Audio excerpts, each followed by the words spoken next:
Cada mes le transfería 50,000 pesos a mi nuera para tratar la enfermedad de mi hijo.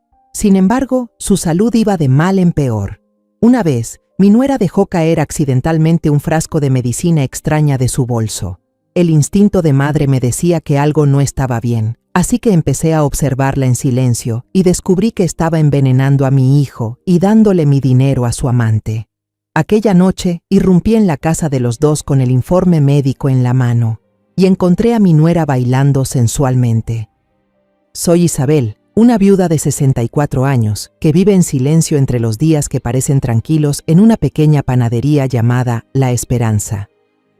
Mi vida alguna vez estuvo llena de luz, con mi esposo Juan, un médico entregado, y mi único hijo, Daniel. Nunca imaginé que en esta casa cálida llegaría una tormenta, arrastrándome a una batalla para la que no estaba preparada. Todo comenzó aquella mañana, cuando yo estaba detrás del mostrador de madera de la panadería. Era el último día del mes, el día en que me reuniría con Camila, mi nuera. Como siempre, ya había preparado un sobre de papel marrón, grueso, con 50,000 pesos en efectivo, acomodados con cuidado. Era el dinero que había ahorrado, juntado con esfuerzo de cada barra de pan, de cada pastel vendido, para que Camila pudiera pagar los medicamentos y tratamientos de Daniel, mi hijo. Escuché el tintineo de la campanita de la puerta. Camila entró, con esa elegancia que siempre la caracterizaba. Pero hoy noté que tenía ojeras, como si no hubiera dormido en toda la noche. Sonrió, pero esa sonrisa no llegó a sus ojos. «Hola, mamá», dijo con una voz suave, aunque algo apresurada. Asentí con la cabeza y empujé el sobre por el mostrador. «Aquí está el dinero de este mes, tómalo». Camila tomó el sobre. Sus dedos largos rozaron el papel áspero. Aproveché para preguntarle por Daniel. «¿Cómo está mi hijo últimamente?» La última vez que hablé con él, su voz se escuchaba muy débil, entrecortada. Camila suspiró y se sentó en la silla de madera frente a mí. «Pues, él sigue adaptándose al nuevo medicamento, mamá. Un médico de Suiza nos mandó un tratamiento especial, carísimo, pero dicen que puede mejorar la función neurológica». Lo dijo todo de corrido. Los primeros días, el cuerpo de Daniel reaccionó muy fuerte, por eso su voz suena débil. Pero el médico dice que eso es buena señal. Significa que el medicamento está haciendo efecto.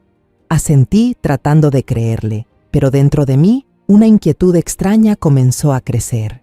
¿Buena señal? Entonces, ¿por qué mi hijo cada vez se ve más deteriorado? Camila abrió su bolso de marca para guardar el sobre. Dentro había todo un mundo de cosas.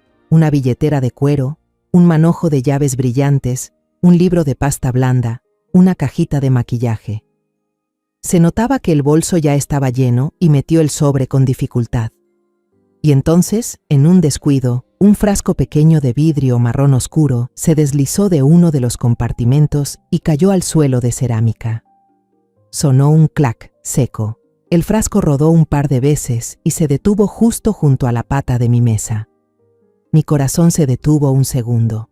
Ese frasco no se parecía a ningún medicamento que yo hubiera visto antes. No tenía etiqueta, ni letras, ni logotipo de ningún laboratorio. Solo era un frasco de vidrio liso, con una tapa de plástico blanco, barata. Camila se agachó de inmediato, queriendo recogerlo, pero fui más rápida. Me agaché lentamente, recogí el frasco, sintiendo el frío del vidrio en la palma de mi mano. Era muy pequeño, cabía justo en la mano, pero no sé por qué, me dio escalofríos.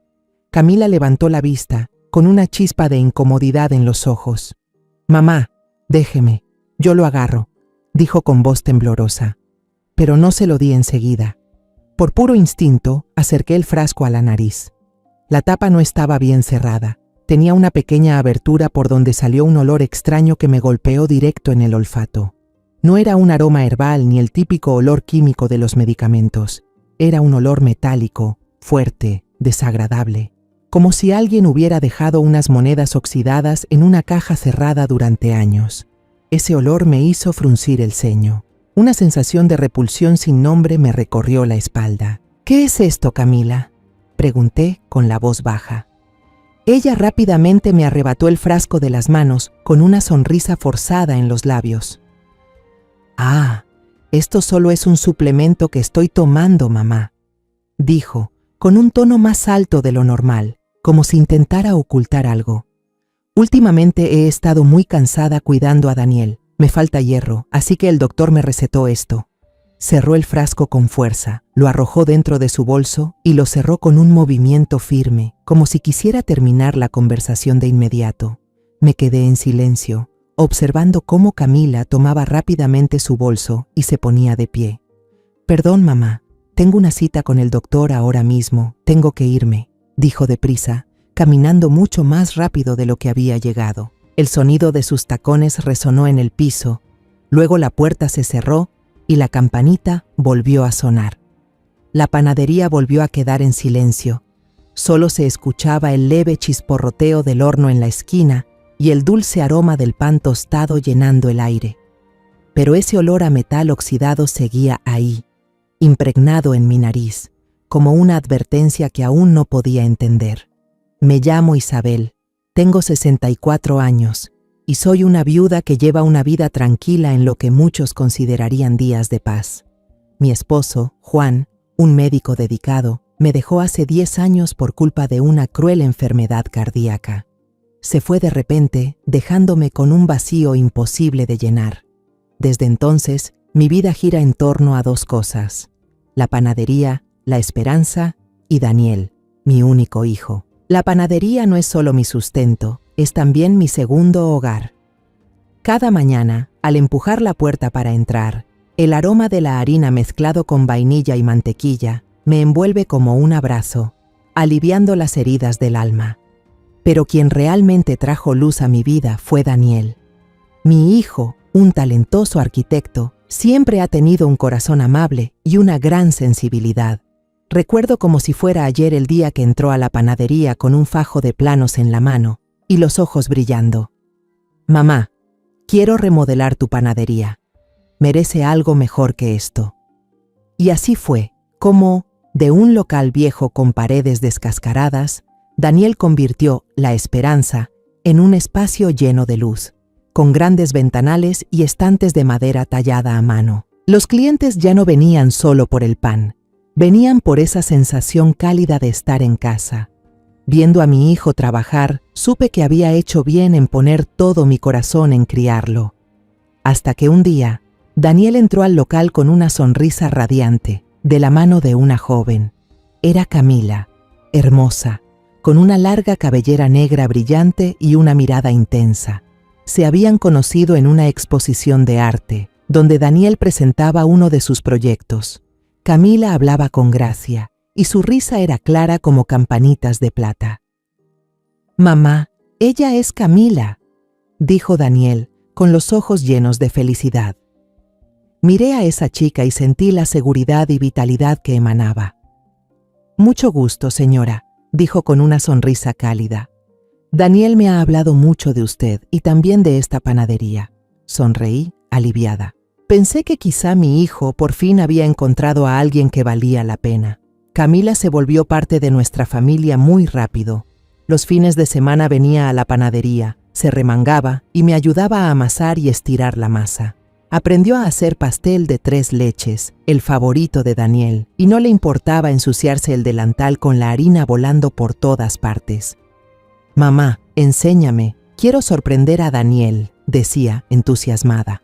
La manera en que me llamaba mamá era tan dulce que era imposible no quererla. Una vez, mientras colocaba los panes en el estante, Camila me abrazó por la espalda de improviso. «Mamá, de verdad le agradezco por haber criado a Daniel para que sea un hombre tan maravilloso». En ese momento, pensé que era una mujer muy afortunada por tener una nuera como ella. La boda de Daniel y Camila se celebró en un jardín bañado por el sol en las afueras de la ciudad. Yo misma preparé el pastel de bodas de 5 pisos, cada piso con un deseo de bendición que le dedicaba a mis hijos. Cuando Daniel y Camila cortaron el pastel, los aplausos estallaron y sus miradas se cruzaron llenas de amor. Yo estaba entre la multitud y las lágrimas me caían en silencio. No era por tristeza, sino por felicidad. Creía que mi hijo había encontrado un puerto seguro, alguien con quien recorrería los largos años por venir. Pero esa alegría no duró mucho. Solo 6 meses después de la boda, una llamada a las 2 de la madrugada desgarró mi vida.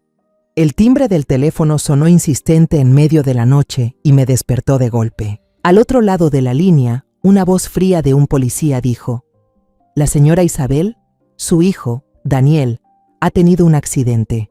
Un auto conducido por una persona ebria chocó contra el de él». No recuerdo qué hice después. Solo sé que cuando volví en mí, ya estaba en el hospital, parada frente a la sala de urgencias, con el olor fuerte del desinfectante llenándome la nariz. El médico salió, con una mirada pesada.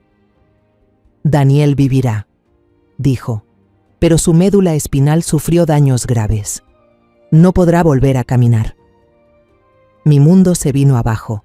Corrí a la habitación y lo vi allí, delgado e inmóvil, con los ojos cerrados. Mi hijo, el que corría por la panadería, el que cargaba los pesados sacos de harina para ayudarme, ahora era solo una sombra frágil. En los días siguientes, Daniel cayó en la desesperación.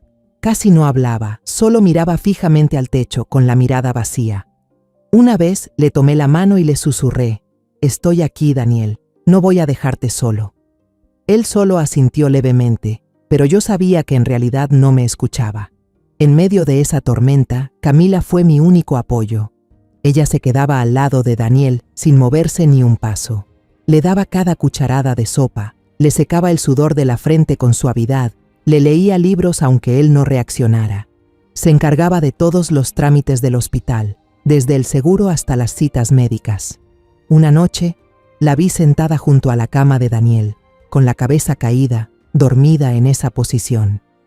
«Camila, vete a descansar, hija», le dije, con la voz entrecortada. Ella negó con la cabeza y me sonrió con cansancio. «No se preocupe, mamá, quiero estar aquí con él». En ese momento la abracé, llorando de gratitud. Pensé que, aunque nos hubiera golpeado la desgracia, al menos Daniel tenía una esposa que lo amaba de verdad. Unos meses después, cuando Daniel ya estaba más estable, Camila vino a verme a la panadería. Traía un fajo de documentos grueso y hablaba con decisión. «Mamá, encontré un centro de rehabilitación en Valle de Bravo. Se especializan en hidroterapia y métodos avanzados para personas con parálisis. Creo que será mejor para Daniel que seguir en ese apartamento ruidoso de la ciudad». Abrió el celular y me mostró fotos de una casa junto al lago, rodeada de árboles verdes y un agua que brillaba. «El aire es limpio, tranquilo. Le ayudará a sanar tanto físicamente como emocionalmente», dijo, con los ojos iluminados. Dudaba. Valle de Bravo quedaba a horas de la ciudad en coche. No quería estar lejos de Daniel. No quería dejar a mi hijo en un lugar al que no pudiera ir todos los días. Pero Camila me convenció con paciencia. Me presentó un plan detallado de gastos: renta de la casa, terapias, enfermera privada y los medicamentos especiales que costaban una fortuna. «Mamá, esta es la mejor oportunidad para él. Te prometo que lo voy a cuidar bien». Su voz sonaba tan sincera que no pude decir que no. La miré a los ojos, vi determinación y le creí. Saqué todos los ahorros de mi vida y acepté darle 50,000 pesos al mes. «Mientras mi hijo tenga la oportunidad de recuperarse, no me importa nada más», dije con la voz temblorosa. El día que Daniel se fue, me quedé parada frente a la panadería viendo cómo la ambulancia especial se lo llevaba. Camila iba sentada en el asiento trasero, bajó la ventana, me sonrió y me saludó con la mano. Esa sonrisa era llena de promesas, como si me dijera: «Tranquila, mamá, yo lo voy a cuidar». Me quedé ahí. El viento frío me rozaba la piel, con el corazón lleno de esperanza, pero también con una angustia que no sabía explicar. Las primeras semanas después de que Daniel y Camila se mudaron a Valle de Bravo, traté de mantener la fe de que todo iba a salir bien.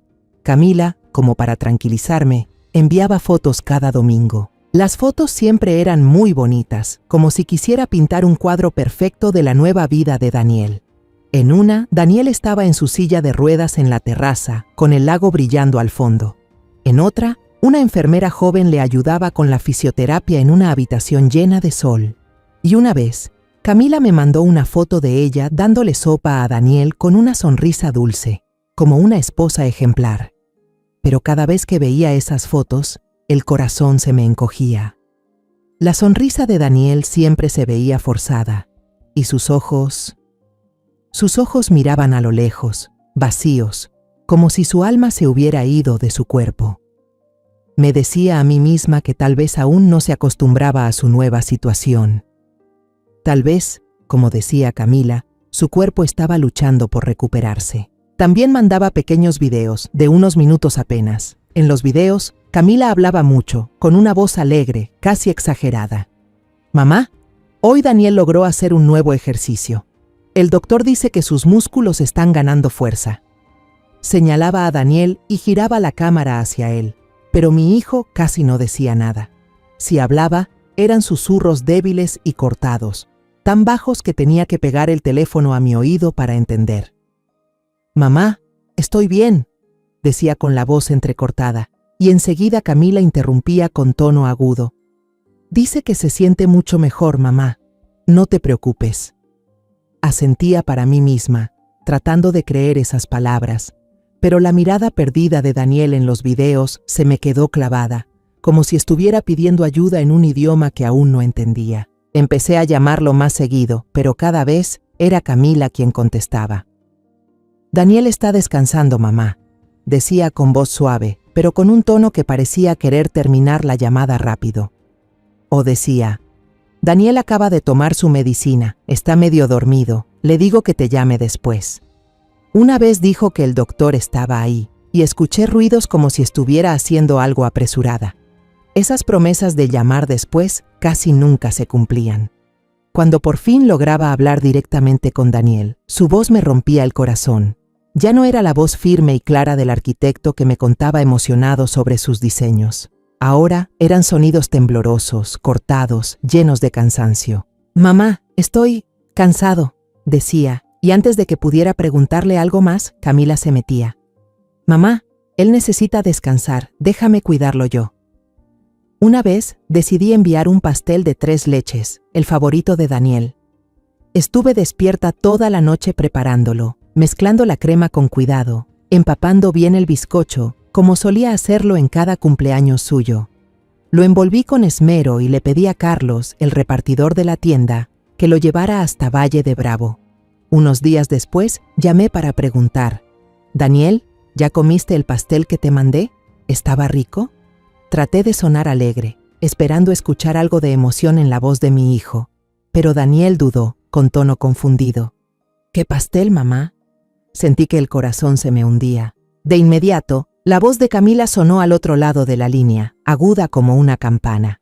«¡Ay, el pastel estaba riquísimo, mamá! Se comió 2 pedazos seguidos. Últimamente los medicamentos lo hacen olvidar algunas cosas, eso es todo». Sonreí forzadamente. Dije unas cuantas palabras para salir del paso, pero al colgar me quedé inmóvil, con el teléfono aún apretado en la mano. ¿Olvidadizo? ¿Mi Daniel? El mismo que recordaba cada receta que le enseñé, el que decía que el olor a pastel de 3 leches era el aroma del cielo. ¿Ahora no recordaba el pastel que le envié? Empecé a fijarme más. Las llamadas se hacían más escasas. Las respuestas de Camila eran cada vez más fluidas, pero el estado de Daniel no mejoraba. Por teléfono, ella contaba que a Daniel le empezaban a temblar las manos, tanto que ya no podía sostener un vaso de agua por sí solo. «El doctor dice que es porque los músculos se están regenerando, mamá», explicaba, con una voz llena de seguridad. Luego decía que Daniel no podía dormir, que pasaba la noche entera mirando fijamente al techo. «Hay noches en las que tengo que quedarme a su lado, tomándole la mano hasta que amanece», decía con voz entrecortada, como si quisiera despertar mi compasión, pero sus palabras, en lugar de tranquilizarme, me inquietaban más. ¿Por qué mi hijo, a pesar de estar siendo cuidado con medicamentos tan caros, se estaba deteriorando cada vez más? Ya no podía soportarlo. Una noche, después de cerrar la tienda, llamé a Camila, con la voz temblorosa por la preocupación. «Camila, quiero llevarme a Daniel a la ciudad para hacerle un chequeo completo. No estoy tranquila viendo cómo sigue debilitándose así». Hubo un silencio al otro lado de la línea, y luego Camila habló, con una calma extraña. «Mamá, entiendo su preocupación, pero el médico en Suiza dijo que esto es parte del proceso de desintoxicación del cuerpo. El medicamento nuevo es muy fuerte, lo está ayudando, pero necesita tiempo. Si lo llevamos ahora, todo el tratamiento se interrumpiría. Habló de corrido, como si ya tuviera la respuesta preparada. Su cuerpo está luchando, mamá. Eso es una buena señal. Quise contradecirla. Quise gritar que no había nada de buena señal en ver a mi hijo consumirse así, pero no sabía ni por dónde empezar. Al final, solo dije, llamaré después, y colgué. Esa noche me quedé acostada, con los ojos abiertos mirando al techo. El olor metálico y oxidado del frasco de pastillas que cayó ese día volvía a rondar en mi cabeza, filoso y perturbador. Fui a la farmacia del barrio y compré algunos suplementos con hierro, como los que Camila decía que usaba. Abrí cada frasco, los olí con cuidado, pero ninguno tenía ese olor penetrante, repugnante, como el frasco que cayó de su bolso. Un pensamiento horrible cruzó por mi mente, pero lo aparté de inmediato. No podía ser. Camila era mi nuera, la mujer que estuvo al lado de Daniel en sus momentos más oscuros. Ella amaba a mi hijo, ¿verdad? Pero el instinto de una madre no dejaba de gritar dentro de mí. Recordaba la mirada confundida de Camila cuando se le cayó el frasco, la forma en que me lo arrebató de las manos. Recordaba la voz entrecortada de Daniel, sus ojos apagados en las fotos. Mi confianza en Camila, que hasta entonces era como una muralla sólida, empezaba a resquebrajarse. Traté de ignorarlo, de creer que ella solo estaba haciendo lo mejor por Daniel. Pero cada grieta, por pequeña que fuera, era como una hoja de cuchillo, hiriéndome en lo más profundo del corazón. Esa noche no pude pegar ojo. Me revolvía en la cama vieja. La cobija delgada sobre el pecho no lograba ahuyentar el frío que se me metía hasta el alma. Como a las 2 de la mañana, el teléfono en la mesita de noche empezó a sonar.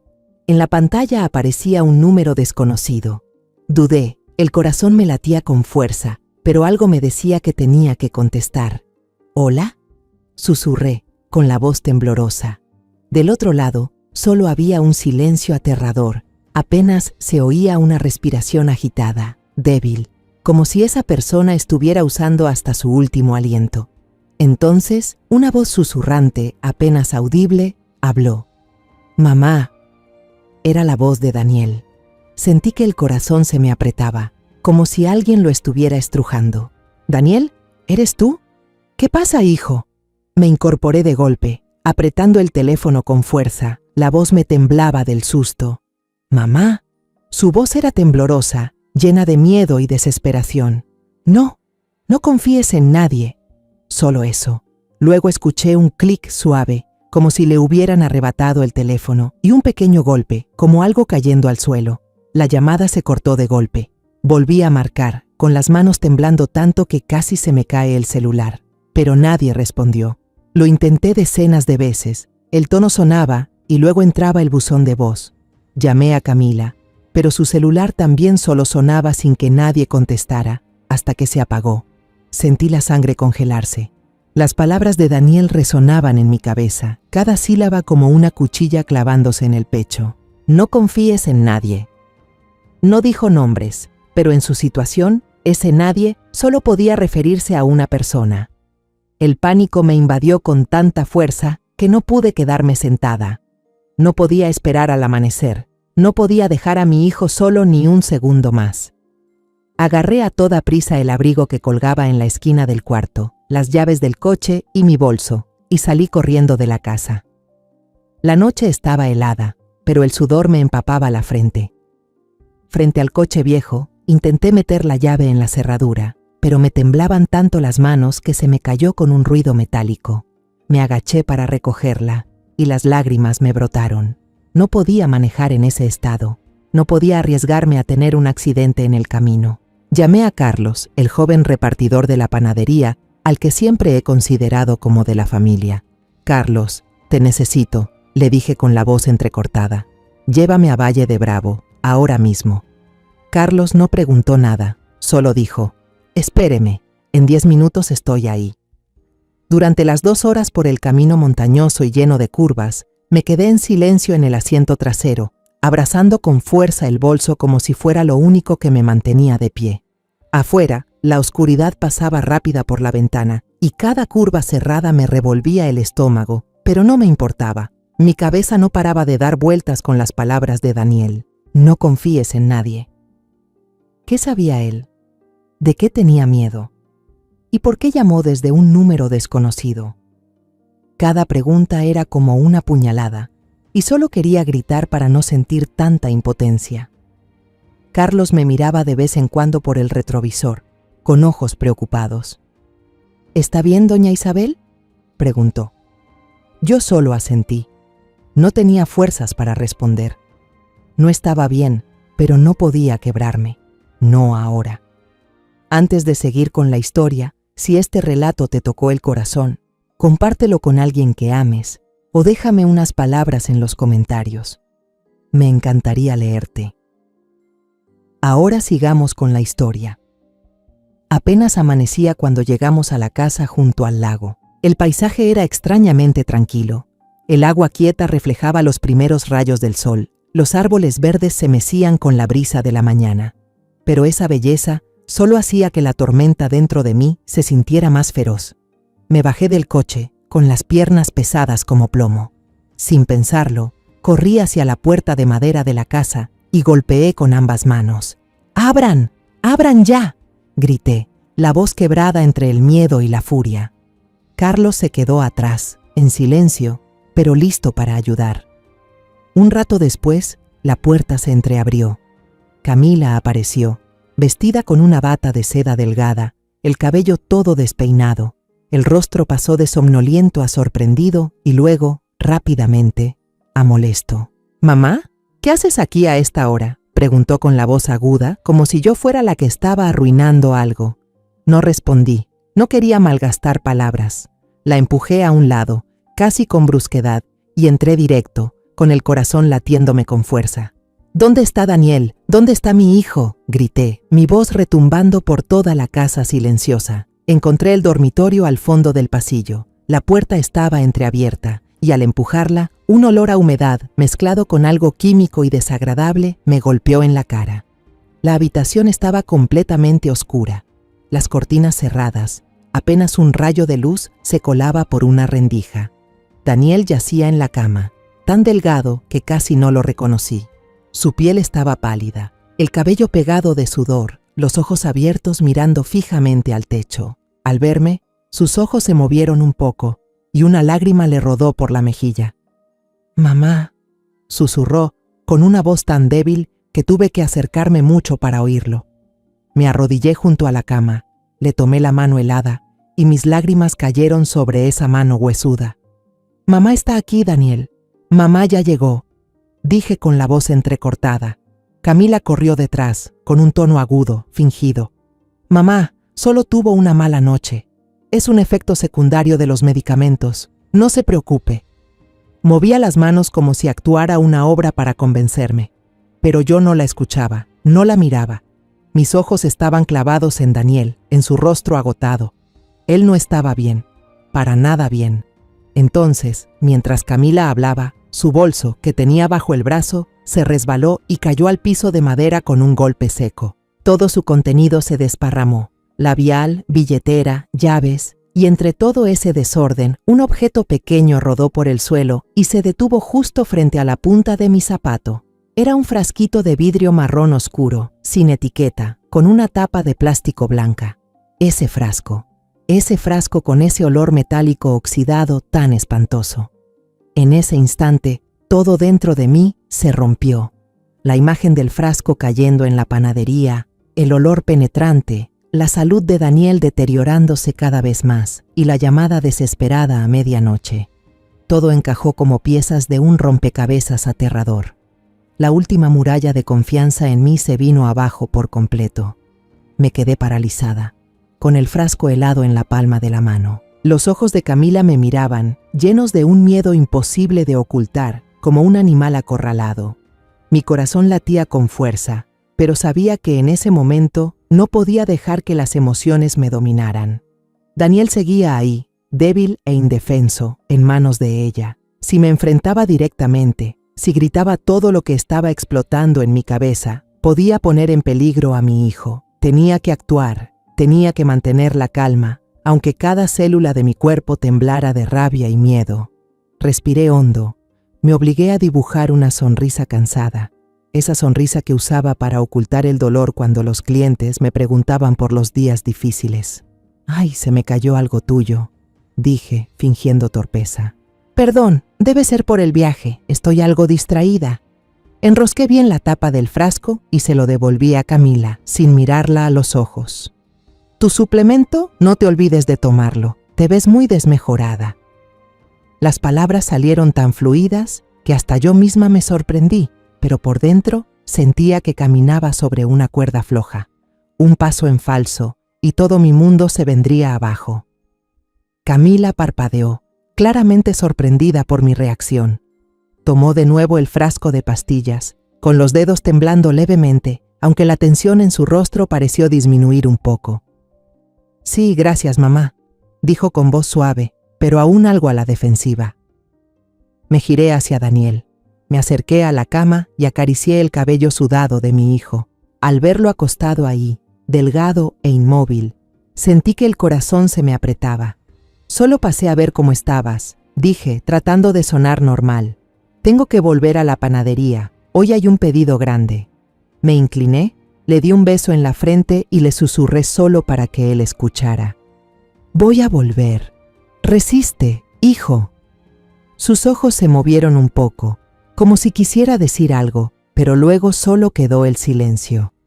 Me giré hacia Camila y forcé otra sonrisa. «Voy a preparar una sopa de pollo. Le pediré a Carlos que te la traiga mañana, ¿sí?», dije con voz dulce, pero en mi mente solo había una cosa. Tenía que conseguir una cápsula de ese frasco. Necesitaba pruebas, necesitaba la verdad. «Ah, Camila», continué, fingiendo interés. «¿Me dejas ver otra vez ese frasco? Mi esposo era médico y yo aprendí algunas cosas. Tal vez pueda ver los ingredientes. A lo mejor hay uno mejor para ti». Hablé con tono ligero, como si fuera solo una madre curiosa queriendo ayudar a su nuera. Camila dudó. Su mirada se posó en el frasco en sus manos. Pude ver claramente su indecisión, pero no podía rechazar una petición que parecía tan inofensiva. «Sí, claro», dijo con esfuerzo, entregándome el frasco. Lo tomé, quité la tapa, fingí observar con atención el interior, como si leyera una etiqueta que no existía. El corazón me latía con fuerza, la sangre me zumbaba en los oídos. Aprovechando el momento en que Camila se agachó para recoger unas cosas caídas en el suelo, volteé rápidamente el frasco. Una cápsula pequeña, de color blanco marfil, cayó en la palma de mi mano, ya lista. Cerré el puño con fuerza, sintiendo la cápsula como una piedra helada. Le devolví el frasco a Camila y sonreí. «Puros ingredientes naturales. Está bien». Mentí con tanta fluidez que hasta yo misma me sorprendí. Salí de la casa junto al lago con los pies pesados como plomo. Sentada en el auto de Carlos, de regreso, abrí la palma de mi mano. La cápsula descansaba ahí, silenciosa, pero para mí era como una bomba a punto de explotar todo en lo que alguna vez creí. «Señora Isabel, ¿está bien?», preguntó Carlos preocupado. Solo asentí con la cabeza, sin poder decir palabra. No estaba bien, pero no podía permitirme caer. En lugar de volver a casa, le pedí a Carlos que me llevara directamente a la antigua clínica de mi esposo, ahora a cargo del doctor Morales, un amigo cercano de Juan desde que él vivía. El doctor Morales estaba sentado en su oficina, los lentes caídos sobre el puente de la nariz. Cuando entré, levantó la vista y sonrió. «Isabel, ¿cuánto tiempo? ¿Qué te trae por aquí a esta hora?». Me senté, saqué la cápsula del bolsillo y la puse sobre la mesa. «Necesito que revises esto», dije con voz baja pero firme. Le dije a alguien que es una medicina herbal de una amiga, pero tengo dudas sobre sus ingredientes. No me atreví a decir la verdad, no me atreví a admitir que temía que mi nuera estuviera haciendo daño a mi hijo. Morales tomó la cápsula, la levantó hacia la luz, frunciendo el ceño. «Sí que se ve rara», dijo. «La voy a mandar al laboratorio. En unos 2 días tendremos el resultado. ¿De acuerdo, Isabel?». Esos 2 días fueron tan largos como 2 siglos. Yo seguía abriendo la panadería, seguía amasando, horneando, sonriendo a los clientes, pero todo era una cáscara vacía. Mi mente estaba en blanco, solo aparecían imágenes de Daniel y esa pastilla. Cada vez que sonaba el teléfono, yo me sobresaltaba. El corazón me latía con fuerza. Llamaba a Camila, fingía preguntar por Daniel, la escuchaba hablar de los avances de mi hijo, pero cada palabra que decía era como una puñalada. «Ya no le tiemblan tanto las manos, mamá», decía ella con voz dulce. Yo asentía, pero por dentro solo quería gritar. «¿Qué le estás haciendo a mi hijo?». Finalmente, el doctor Morales llamó. Su voz sonaba seria.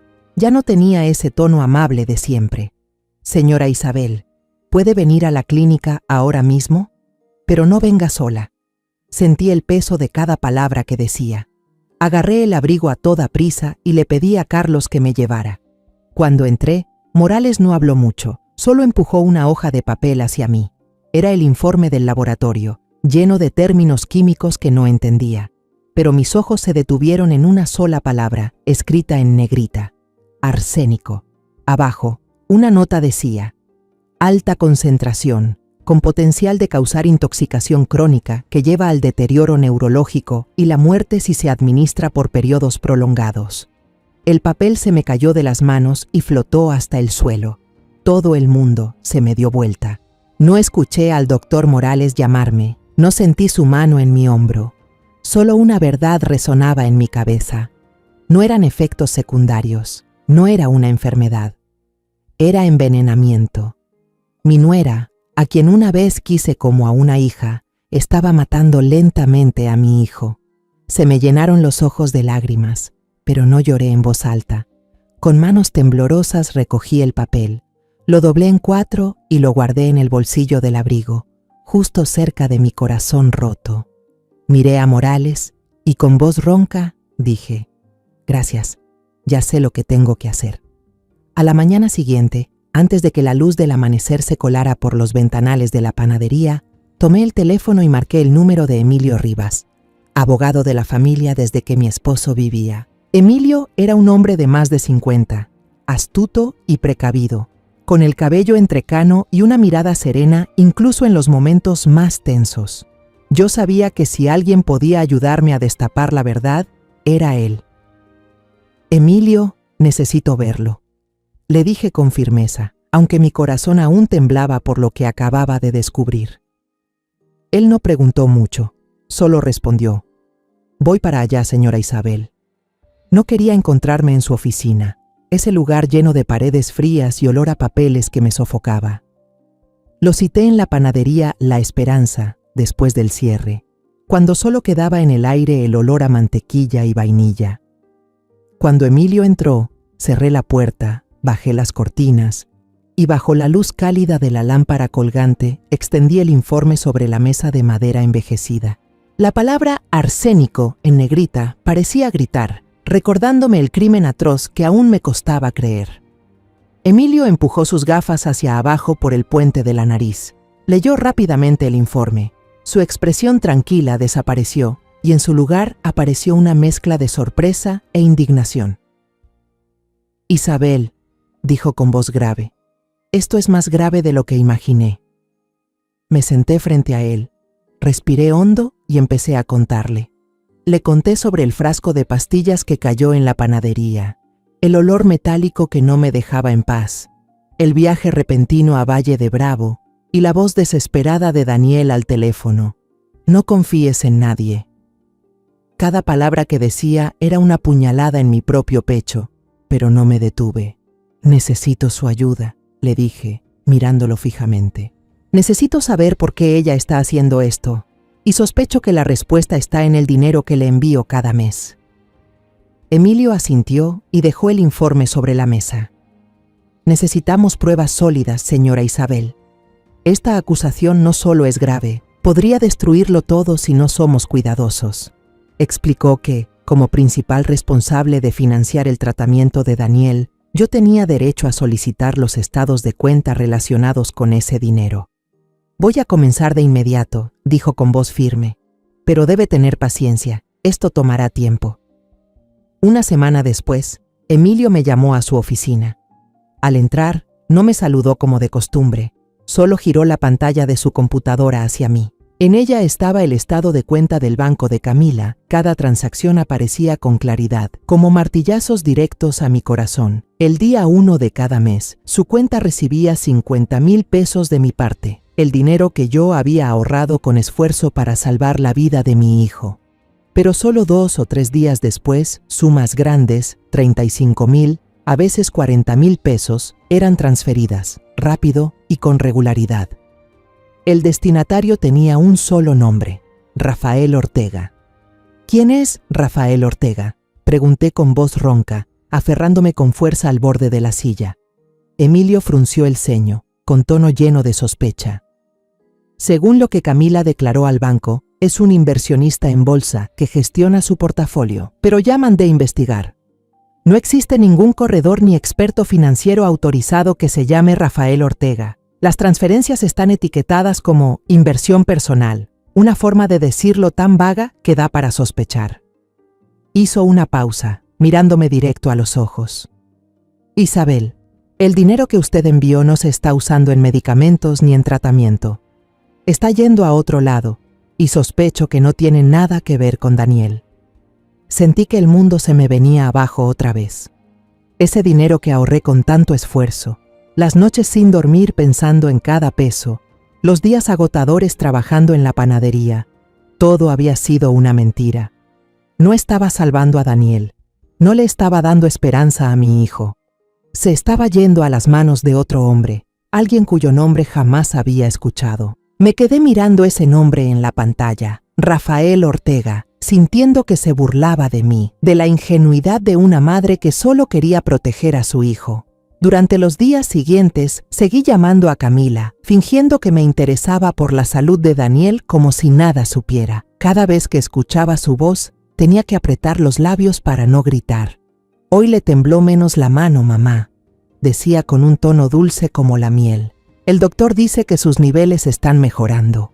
Esas palabras eran cuchillos en mi pecho, cada frase un recordatorio de que a mi hijo lo estaban obligando a tomar arsénico, mientras el dinero para salvarle la vida se usaba para alimentar un secreto asqueroso. Le respondía con voz tranquila, aunque apretaba el teléfono tan fuerte que los nudillos se me ponían blancos. «Qué bueno, hija», le decía, aunque por dentro solo quería correr a Valle de Bravo y sacar a Daniel de ese lugar inmediatamente. Esa noche me quedé sola en la panadería, bajo la tenue luz que iluminaba la mesa de madera donde alguna vez le enseñé a Daniel a amasar. Abrí el archivo que Emilio me había enviado. Volví a leer el nombre Rafael Ortega una y otra vez. No es solo ella, susurré, sin apartar la vista de la pantalla del celular. Este tipo tiene algo que ver. Tal vez él mismo es quien le suministra el veneno. La idea de un cómplice me puso la piel de gallina. Esta conspiración no era solo una traición de Camila, era algo más grande, más oscuro y mucho más aterrador. No estaba enfrentando solo a una esposa falsa, sino tal vez a toda una red de mentiras. Llamé de nuevo a Emilio, con una voz fría pero llena de determinación. «Tenemos que encontrar a Rafael Ortega», le dije. «Quiero saber quién es, qué hace y por qué Camila le está transfiriendo dinero. Quiero saberlo todo». Emilio guardó silencio unos segundos, luego respondió. «Entiendo, Isabel. Voy a investigar más a fondo. Pero debes prepararte. La verdad podría ser peor de lo que imaginamos». Los días posteriores a enterarme de Rafael Ortega, viví como un fantasma. Mi cuerpo seguía trabajando, pero mi mente no dejaba de volver al Valle de Bravo. Cada mañana seguía abriendo la panadería, seguía amasando, horneando, pero el dulce aroma de la vainilla ya no calmaba el dolor en mi pecho. Una tarde, mientras limpiaba el mostrador de madera, mi teléfono vibró. Era un mensaje de doña Pilar, una vieja amiga de la familia y madrina de Daniel. Le había pedido que vigilara la casa junto al lago, pero no esperaba que me enviara una foto, sin ningún comentario. Al abrirla, sentí que el corazón se me detenía. La foto estaba tomada a través del vidrio de una cafetería luminosa y colorida. Camila estaba ahí, sonriendo radiante, con el rostro iluminado como si no conociera el sufrimiento. Frente a ella había un hombre atractivo, de piel bronceada, con una camisa blanca desabotonada. Él le daba un bocado de tiramisú con el tenedor, mientras su otra mano descansaba sobre la de ella, y sus miradas estaban fijas una en la otra, embelesados como dos enamorados. Esa no era la mirada de socios, ni de doctor o enfermero. Era la mirada de una pareja. Me dejé caer en la silla, con las manos temblorosas al punto de casi dejar caer el teléfono. El dolor y la rabia me invadieron como una llama que arrasa con toda lógica. Mi hijo estaba postrado, su cuerpo destruido por arsénico, mientras su esposa, en quien yo había confiado, estaba saliendo felizmente con otro, usando el dinero que yo le enviaba para salvar la vida de Daniel para alimentar una relación inmunda. Llamé de inmediato a doña Pilar con la voz temblorosa. «Pilar, ¿cuándo tomaste esta foto?» Ella suspiró, con tono preocupado. «Isabel, no quiero asustarte, pero esa pareja viene al local de mi hija casi todas las tardes. Ríen, se abrazan, parecen muy felices. Dicen, no sé quién es ese hombre, pero te aseguro que no es un enfermero ni un doctor». Le agradecí y colgué, pero mi mano seguía aferrada al teléfono, con las uñas clavadas en la palma. La imagen de Camila riendo con ese hombre era como un cuchillo en el corazón. Me levanté, salí de la panadería y miré hacia la calle llena de gente, pero todo se veía como una niebla espesa. Pensé en Daniel, en su mirada vacía, en su voz débil y asustada. No confíes en nadie. Tenía razón al sospechar, pero esta verdad era más horrible de lo que había imaginado. No era solo arsénico, no era solo traición. Camila estaba viviendo otra vida, una en la que no había lugar para mi hijo. En ese momento se formó en mi mente un plan audaz y frío. Necesitaba pruebas, necesitaba un golpe final para desenmascararla. Llamé a Emilio, le conté sobre la foto y lo que pensaba hacer. Él guardó silencio un momento y luego dijo, «Es una apuesta, Isabel. Si fallamos, ella puede ponerse en guardia. Pero si funciona, tendremos una prueba irrefutable. Hagámoslo». Asentí, aunque él no me viera, y respiré hondo. Marqué el número de Camila. Cuando ella contestó, empecé con una voz cansada, triste, como una madre mayor enfrentando el deterioro de su salud. «Camila, acabo de ir al médico», dije, intentando que no se me notara el temblor en la voz. «El doctor dice que mi corazón está empeorando. No quería preocuparlos, pero quiero arreglar unas cosas financieras, por si acaso pasa algo».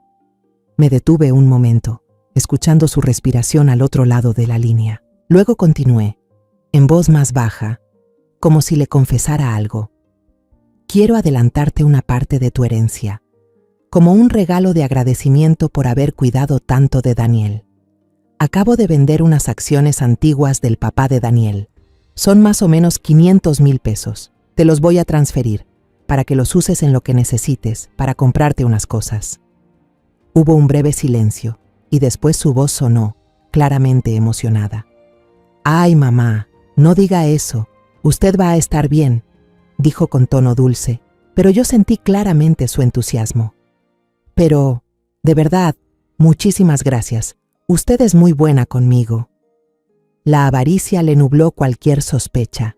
Inmediatamente me mandó sus datos bancarios y hasta me pidió que me cuidara mucho, con una voz llena de falsedad. Colgué la llamada, con las manos temblando, pero no de miedo, sino de una rabia que me quemaba por dentro.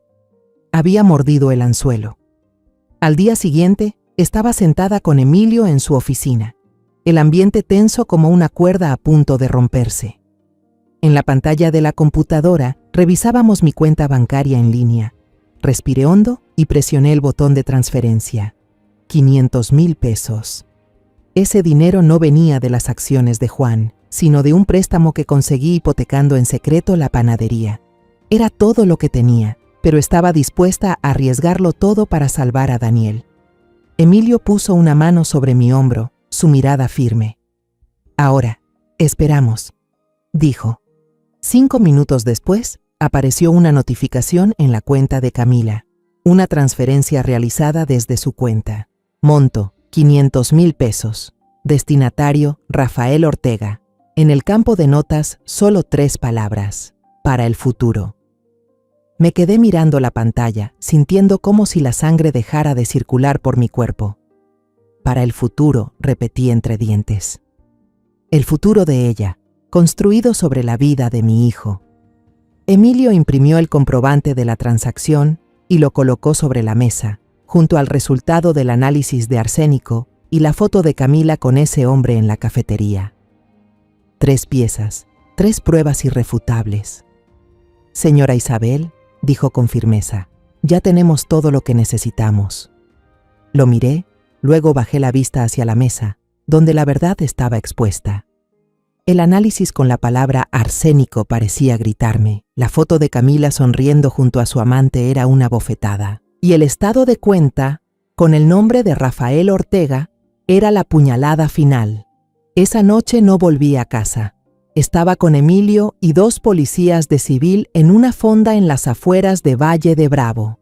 Sobre la mesa, frente a nosotros, había un expediente. El resultado del análisis con la palabra arsénico en letras grandes, el estado de cuenta con el flujo de dinero hacia Rafael Ortega y la foto de Camila riéndose junto al hombre de la cafetería. Una orden de cateo y arresto urgente ya había sido aprobada, basada en pruebas de fraude financiero y atentado contra la vida. El coche de la policía se deslizaba en silencio por la noche, sin sirenas, sin luces. Nadie hablaba dentro del auto. Emilio iba a mi lado, apretando con fuerza el portafolio, con la mirada helada. Los 2 policías en los asientos delanteros no decían palabra, pero se notaba la tensión en cada uno de sus movimientos. Yo miraba por la ventana. La oscuridad del camino de montaña pasaba a mi lado, pero en mi mente solo estaba la imagen de Daniel, delgado e inmóvil, con su voz susurrando. No confíes en nadie. Cerré el puño, clavando las uñas en la palma. Espera a mamá, Daniel. Susurré, aunque sabía que no podía oírme. Cuando estábamos a unos 100 metros de la casa junto al lago, escuché la música retumbar desde lejos. Risas, voces animadas, el tintinear de copas chocando, como si hubiera una fiesta en plena madrugada. La rabia dentro de mí estalló como una antorcha, quemando cualquier resto de autocontrol.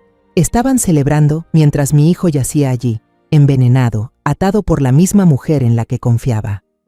Me giré hacia Emilio, con la voz saliendo entre dientes. Están celebrando sobre la vida de mi hijo. Él puso una mano firme en mi hombro, con la mirada decidida. Vamos a terminar con esto, Isabel. Ahora mismo. El jefe de policía hizo una seña y el auto se detuvo. 2 oficiales salieron del vehículo, con las armas en el cinturón, y caminaron rápidamente hacia la casa. ¡Policía! ¡Abran la puerta!, gritaron con voz cortante y firme. Nadie respondió. Solo se escuchó cómo la música se apagaba de golpe, como si alguien acabara de percibir el peligro. Uno de los policías pateó con fuerza, y la puerta de madera se abrió de golpe, con un estruendo seco. Emilio y yo entramos justo detrás de ellos. El corazón me latía con fuerza, pero mis pasos eran firmes como nunca. La escena dentro me revolvió el estómago. Camila estaba en medio de la sala, con un vestido de seda rojo brillante, el cabello suelto y los labios aún manchados con un poco de labial rojo.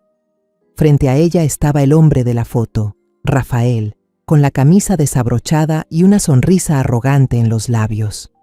Entre ellos, sobre la mesa, había una botella de champán a medio terminar, 2 copas brillando con el reflejo del licor y un plato con restos de comida. La habitación apestaba a alcohol y perfume caro, como si fuera otro mundo, totalmente ajeno al sufrimiento de Daniel. Camila se giró de golpe. Su expresión pasó de sorpresa a una furia fingida. «¿Qué hacen aquí? Esta es una propiedad privada», gritó con voz aguda, pero en sus ojos vi claramente el pánico. No le respondí, ni la miré. Mis ojos recorrieron la habitación, buscando a Daniel. La puerta del dormitorio estaba abierta de par en par, y cuando me acerqué, sentí que el corazón se me detenía. Daniel no solo estaba acostado en la cama, tenía las muñecas atadas al cabecero con cintas de tela, como un animal enjaulado. Sus ojos estaban cerrados, su rostro demacrado, los labios resecos y pálidos. Al lado de la cama había un tazón de avena frío, derramado en el suelo, como si alguien lo hubiera obligado a comer de forma descuidada. Lo habían amarrado para poder celebrar sin que los molestara. Me quedé paralizada. con la sangre helada. Daniel, susurré, con la voz quebrada. Un oficial y un paramédico que venían con nosotros corrieron de inmediato, le soltaron las ataduras y revisaron sus signos vitales. Quise correr hacia mi hijo, pero la furia me contuvo. Caminé lentamente hacia la mesa de Camila y Rafael, saqué el informe médico del bolsillo de mi chaqueta, lo desplegué y lo azoté contra la mesa, justo al lado de la botella de champán. El sonido seco del papel golpeando la madera fue como una sentencia. 50,000 pesos al mes, dije, con la voz entre dientes, helada y cortante. Era para las medicinas de Daniel, no para que ustedes hicieran fiestas sobre su dolor. Camila miró la hoja, con los ojos bien abiertos al leer la palabra arsénico. Su rostro se puso pálido, como si la sangre se le hubiera ido del cuerpo. Señalé el papel con la voz temblorosa de rabia. Este es el medicamento que le diste a mi hijo. Rafael la miró, con el rostro totalmente confundido. ¿Camila? ¿Qué es esto? ¿Arsénico? Gritó, con la voz quebrada, pero yo no le presté atención. Lancé los extractos bancarios y la foto del café sobre la mesa, cada hoja como una puñalada a sus mentiras. Y aquí es donde terminó el dinero de los medicamentos de mi hijo, dije con voz helada. Este es el futuro que construyeron sobre su vida. Camila temblaba, pero no decía nada. Solo se quedó allí, con la mirada perdida, llena de pánico. Rafael retrocedió, levantando las manos como si quisiera negar todo. Pero ya no importaba. La policía se acercó y le puso las esposas a Camila. El sonido metálico al cerrarse en sus muñecas sonó seco, como un punto final. Ella no se resistió, solo bajó la cabeza, el cabello cubriéndole un rostro que ya no tenía ni una pizca de orgullo. Ya no la miré. Me di la vuelta y caminé rápido hacia la habitación, hasta la cama de mi hijo. Los paramédicos le habían quitado las correas y estaban revisando su pulso. Me arrodillé, tomé su mano delgada y helada. Daniel, susurré, mientras por fin se me caían las lágrimas.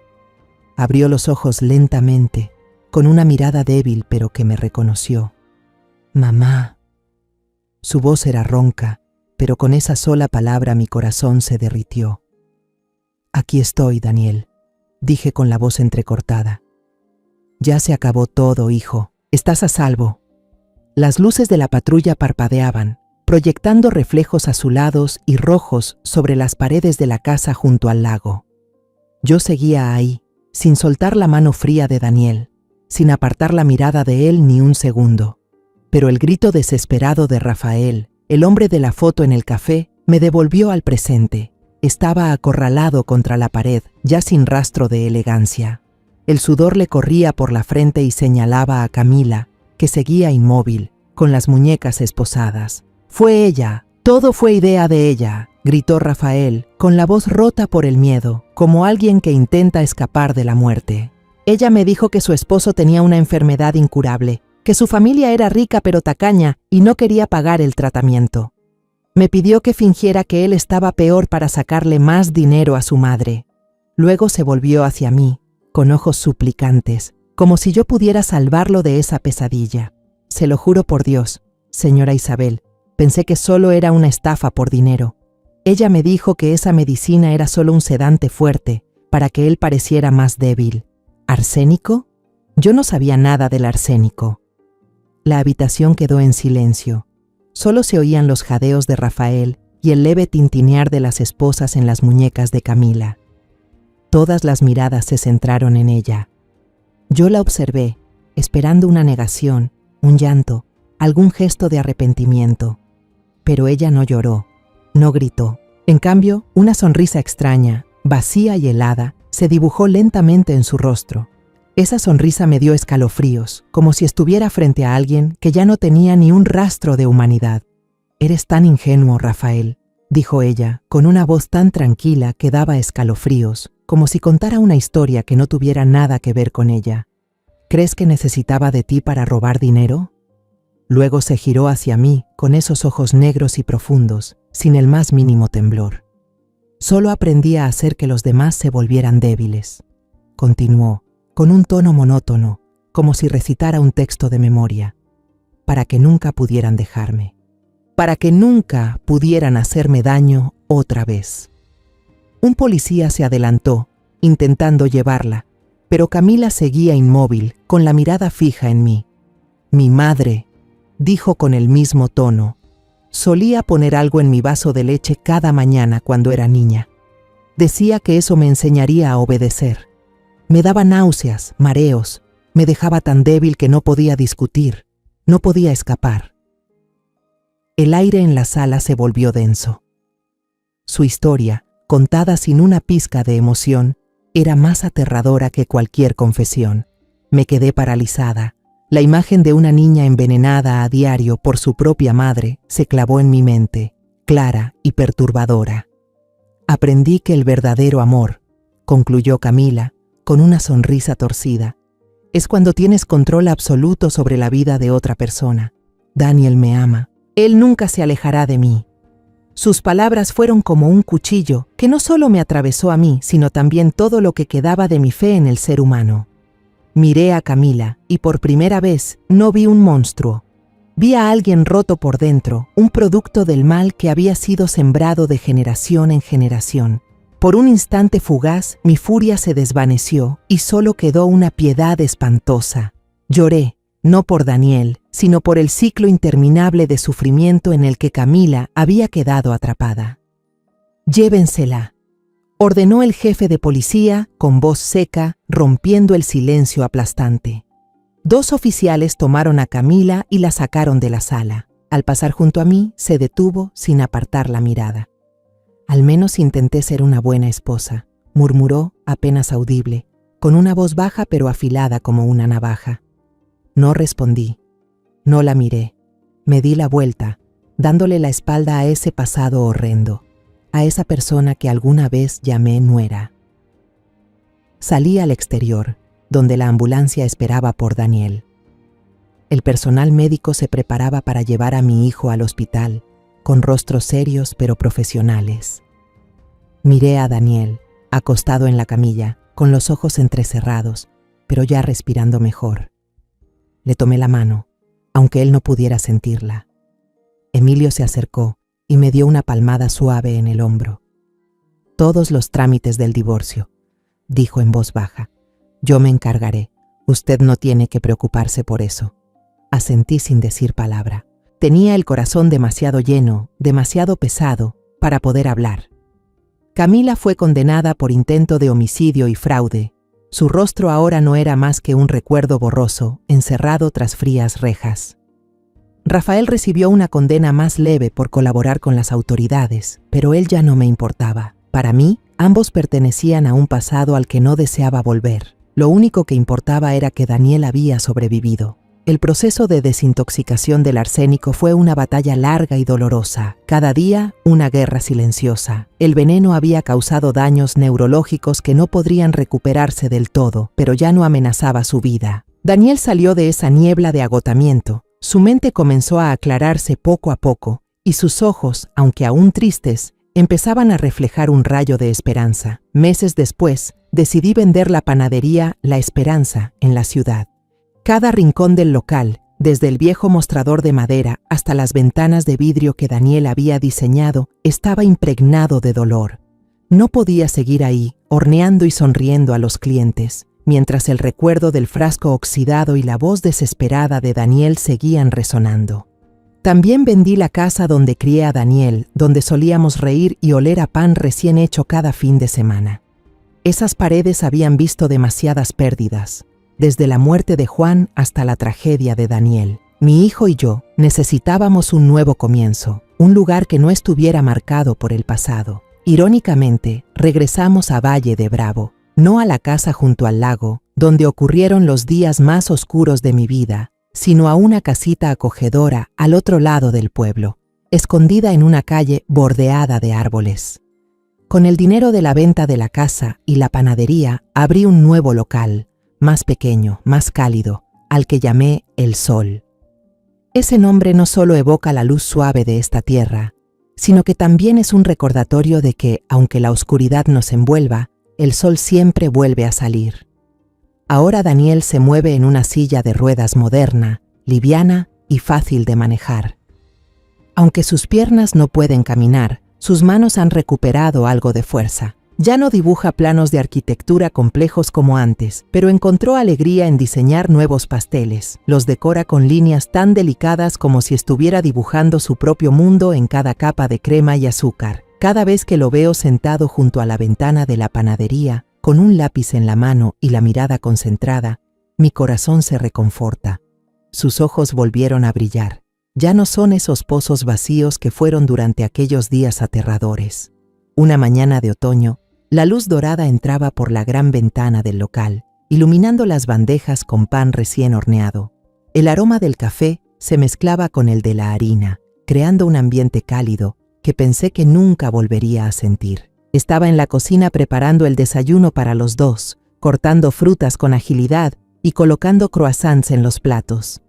Hoy quería preparar un desayuno especial, no solo para comer, sino para recordarnos que la vida todavía vale la pena. Abrí el refrigerador y saqué una jarra de leche fresca. Al verter la leche blanca en el vaso, de repente vinieron a mi mente la imagen de Camila y su confesión.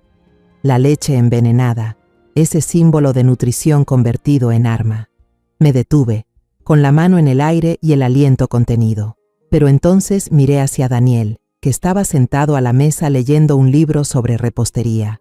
Levantó la vista, se encontró con la mía y sonrió. Una sonrisa suave pero llena de comprensión.